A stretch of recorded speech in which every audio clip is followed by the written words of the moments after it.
Hello and welcome to my channel, English Eco. Today I am going to explain a very beautiful poem, A Thing of Beauty, which is written by John Keats. And the opening line of the poem is A thing of beauty is joy forever.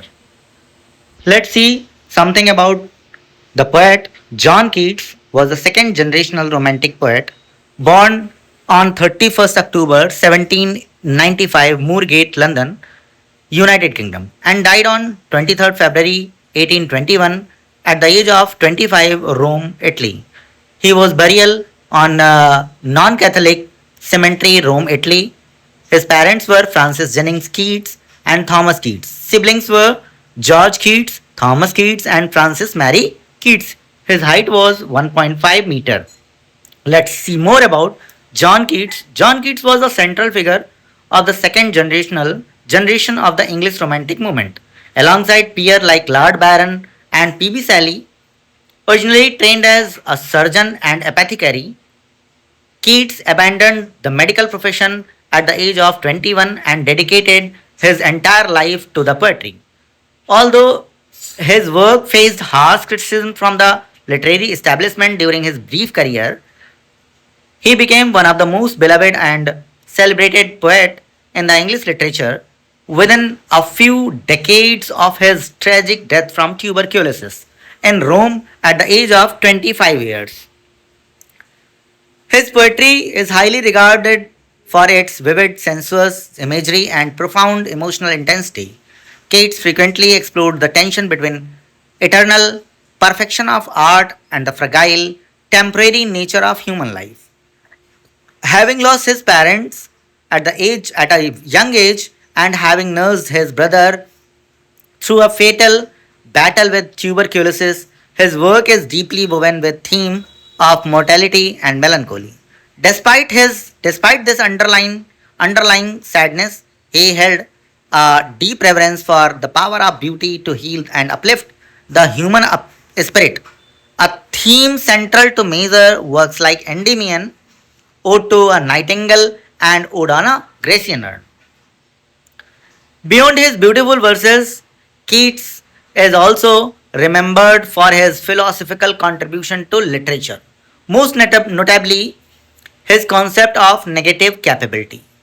He defined this as the ability of a great thinker or poet to comfortably exist within earth's uncertainties, mysteries, and doubts without the obsession, irritable need to reach for absolute facts or logical reasons. A Thing of Beauty is a famous opening stanza of John Keats's epic poem Endymion, which was published in 1818. It stands as a powerful statement on the philosophy of aesthetics and the human condition, summarizing Keats's brief that beauty is the ultimate source of comfort in a difficult world. What is the context of the poem? The larger poem, Endymion, is based on Greek mythology. It tells a story of a handsome shepherd named Endymion who has a vision of Cynthia. वो क्या देखता है? Cynthia का सपना देखता है, which is moon goddess, and goes on a desperate और बिल्कुल बेतहाशा life long quest to find her. उसको लाइफ लॉन्ग पूरे जीवन अपने उसको ढूंढने की कोशिश करता है. The opening line serves as the philosophical foundation for this quest, explaining why humans are drawn to beauty things. The core message of the poem, the central theme is the enduring and healing power of beauty. Keats argues that human life is inherently difficult, filled with gloom, disappointment, a lack of noble people, and inevitable sufferings. However, he suggests that the connection of beautiful things is what makes life worth living. Unlike earthly pleasures that fade, true beauty is permanent and its impact on grows stronger on our memories. Let's hit the first stanza of the poem. In this stanza, poet shows the everlasting nature of beauty. Beauty जो कभी खत्म ना होने वाली beauty, ऐसी beauty को जो है वो दर्शाता है। अ thing of beauty is Joy for ever, it's loveliness increases, it will never pass into nothingness, but still will keep a bower quite for us and asleep, full of sweet dreams and health and quiet breathing. In this stanza, the poet says that the beautiful things is source of endless and permanent joy. ये बिल्कुल कभी न खत्म होने वाली beauty जो source of endless Joy है, कभी न खत्म होने वाला जो आनंद है वो प्रदान करती हैं। Its beauty never fades and becomes zero, और इसकी ब्यूटी जो है वो कभी कम नहीं होती, कभी खत्म नहीं होती है। Instead it only grows over time in our memories, और बावजूद इन सब चीज़ों के बावजूद ये क्या करती है, हमारे जो है मन में, हमारे दिमाग में ये समय के साथ साथ बढ़ती है हमारी यादों में। This beauty acts like a peaceful shady shelter for us, providing us with sound sleep, with sweet dreams, good physical health and peace of mind. और ये क्या करती है, हमें एक जो है बिल्कुल पीसफुल शेल्टर प्रदान करती है, जहां हम अपने सुनहरे सपनों के साथ भरपूर नींद लेते हैं और अपनी फिजिकल और मेंटल दोनों ही हेल्थ को इम्प्रूव करते हैं। ये ब्यूटी जो है वो हमारी फिजिकल और मेंटल दोनों ही हेल्थ को इम्प्रूव करती है। Here is the Hindi explanation. कवि कहता है कि एक सुंदर वस्तु हमेशा के लिए खुशी का स्रोत होती है। इसकी सुंदरता कभी खत्म या फिर शून्य नहीं होती, बल्कि समय के साथ हमारी यादों में बढ़ती जाती है। और यह सुंदरता हमारे लिए एक शांतिपूर्ण या छायादार आश्रय या शेल्टर की तरह काम करती है, जहां हमें मीठे सपनों से भरी नींद, अच्छा स्वास्थ्य और मानसिक शांति प्रदान होती है, मिलती है। Let's see the next stanza. Why we need beauty, हमें सुंदरता की आवश्यकता है क्यों? Therefore, on every morrow are we wreathing a flowery band to bind us to the earth. हम हर नई सुबह अपने लिए जो है एक फ्लावरी बैंड जो हमें इस पृथ्वी से बांधे रखता है, यानी जो टेम्पटेशंस हैं, लुभावनी चीज़ें हैं, सुंदरता की चीज़ें हैं, उनमें हम अपने आप को लिप्त पाते हैं और वही सब चीज़ें हमें पृथ्वी से बांधे रखती हैं। Spite of despondence of the inhuman dearth of noble nature of the gloomy days of all the unhealthy and over darkened ways. बावजूद इसके कि इस संसार में सिर्फ और सिर्फ क्या है, अंधकार है, हताशा है, दुख है, और जो अच्छे लोग हैं उनकी कमी है।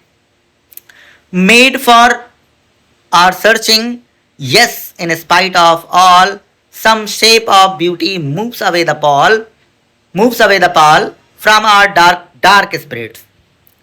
तो here the poet says that because beauty gives us peace, क्योंकि जो ब्यूटी है वो हमें हर सुबह, हर एक नई सुबह क्या देती है, शांति और खुशी देती है। But we mentally wave a wreath of flowers that keep us connected to the earth. और ये सारी टेम्पटेशन की चीज़ें फूलों की तरह हम जो है एक माला बनाते हैं अपने चारों ओर, जो हमें इस पृथ्वी से क्या करती है, बांधे रखती है। And gives us a reason to live, और हमें जीवन जीने का कारण प्रदान करती है, जिससे हम जो है जीवन जीने की आशा जो है वो बढ़ती है। Human life is often filled with sadness, a lack of good and noble people and dark gloomy days of struggles. क्या है, यहाँ पर लोगों के लिए दुख बहुत है, दुख से भरा हुआ संसार है और अच्छे लोगों की कमी है। Gloomy days of full of struggles, और कठिनाइयों से भरे हुए हमारे कैसे ये बिल्कुल अंधकारमयी जो दिन हैं ये कठिनाइयों से भरे हैं। But despite all this suffering, लेकिन इन सारी कठिनाइयों के बावजूद भी some beautiful things lift the heavy veil of sadness from our depressed soul and brings back the hope.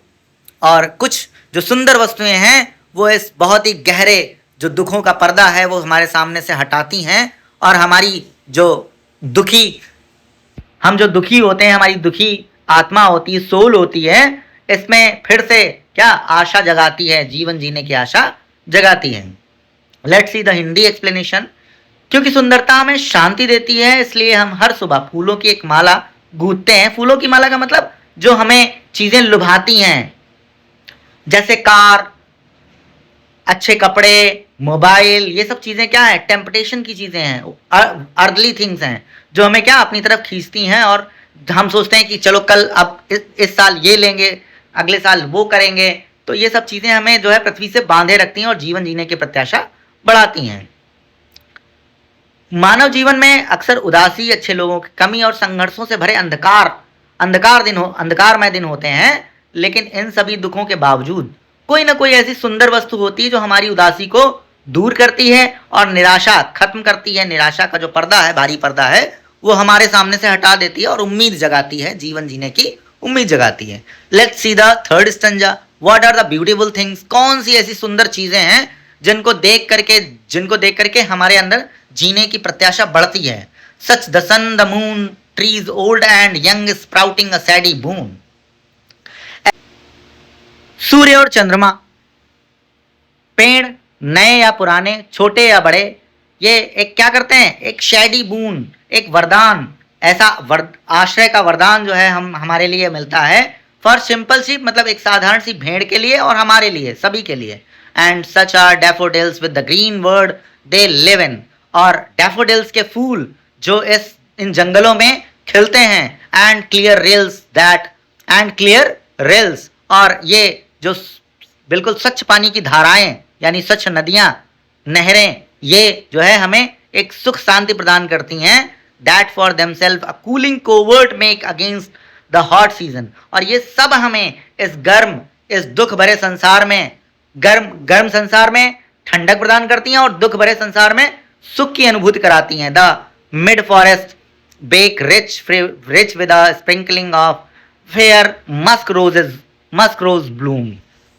और घने जंगलों के अंदर जो मस्क रोजेज हैं वो खिलते हैं, उनको देख करके हमारे अंदर खुशी उत्पन्न होती है, खुशी होती है। Here Keats lists the natural things that brings this joy, like sun, the moon, and both old and young trees that provide a blessing of shade for innocent animals like sheep and as well as us. He mentions bright yellow daffodils blooming in green forests and clear streams of water that create a cool, refreshing shelter against the hot summer. He also includes thick bushes in the middle of the forest that are sprinkled with beautiful musk roses. Let's see the Hindi explanation. Here Keats उन प्राकृतिक चीज़ों की सूची देते हैं जो खुशी जो है लाती हैं, जैसे चांद, सूरज और पुराने नए पेड़, मासूम जानवरों को छाया का वरदान देते हैं, छाया प्रदान करते हैं। वो हरे भरे जंगलों में खिलने वाले पीले डैफोडिल्स, नरगिस के फूलों और साफ पानी की छोटी नदियों का जिक्र करते हैं जो भयंकर गर्मी से, दुख से बचने के लिए हमें ठंडा और ताजा आश्रय प्रदान करती है। वह जंगल के बीच उन घनी झाड़ियों का भी उल्लेख करते हैं जिनमें सुंदर कस्तूरी गुलाब खिलते हैं। मस्क रोजेस मीन्स कस्तूरी गुलाब। Let's see the fourth stanza. And such too is the grandeur of dooms, यानी beauty is not limited. Beauty कभी भी क्या है, उसकी कोई लिमिट नहीं है। We have imagined for the mighty dead, और इसको हम उन शक्तिशाली लोगों की जो डेथ हुई हैं प्राचीन काल में, हमारे पूर्वजों की, उनके साथ भी जो है वो भी सुंदर है, मान सकते हैं हम। हमें एहसास होता है कि वो भी बहुत सुंदर थी। ऑल लवली टेल्स, और वो सारी कहानियां दैट वी हियर्ड और रीड, जो हमने सुनी हैं या पढ़ी हैं, वो भी बहुत सुंदर हैं। An endless fountain of immortal drink, और क्या है, ये एक कभी न खत्म होने वाला जो इमॉर्टल ड्रिंक का फवारा है, वो ऊपर से हमारे हेवन से हमारे ऊपर गिरता है और हमें खुशी प्रदान करता है। Let's see the explanation. Beauty is not limited to nature. Beauty जो है वो लिमिटेड, नेचर में लिमिटेड नहीं है। It is also found in glorious and heroic deaths, और ये जो ग्लोरियस और हीरोइक डेथ्स हुई हैं हमारे पूर्वजों की, उनमें भी मिलती है, of our mighty ancestors and historical heroes. All the inspiring and lovely stories we have heard or read about them are forms of beauty. और जो भी कहानियां हमने उनके बारे में पढ़ी या सुनी हैं, वो किसके फॉर्म में हैं? वो सुंदरता का ही निर्माण करती हैं। Ultimately all these beautiful things, और अंततः ये सारी beautiful things जो हैं are like an endless fountain of magical immortal drink pouring down directly from heaven's edge, और ये सीधा स्वर्ग से हमारे ऊपर बिल्कुल एंडलेस फाउंटेन, मैजिकल फाउंटेन की तरह हमारे ऊपर गिरती हैं. It is a gift from God to help us endure the hardship of life. और ये ईश्वर का हमारे लिए क्या है, एक उपहार है कि इस कठिन जीवन को जीने के लिए किस तरह से सुंदरता हमारी मदद करती है. Let's see the Hindi explanation. सुंदरता केवल प्रकृति तक सीमित नहीं है, यह हमारे महान पूर्वजों और ऐतिहासिक नायकों की शानदार और वीर मृत्यु में भी पाई जाती है. उनके बारे में हमने जो भी प्रेरक कहानियां सुनी या पढ़ी हैं, वे भी सब सुंदरता का ही रूप है. और लास्ट में ये सभी सुंदर चीजें जो हैं वो एक जादुई अमर पेय की तरह हैं, एक अनंत फव्वारे की तरह हैं जो सीधे स्वर्ग से हमारे ऊपर गिरती हैं. ये ईश्वर का एक उपहार है जो हमें इस कठिन जीवन की कठिनाइयों को सहने के लिए ईश्वर द्वारा प्रदान किया गया है. This was all about the poem a thing of beauty written by John Keats. Thank you. Like and subscribe.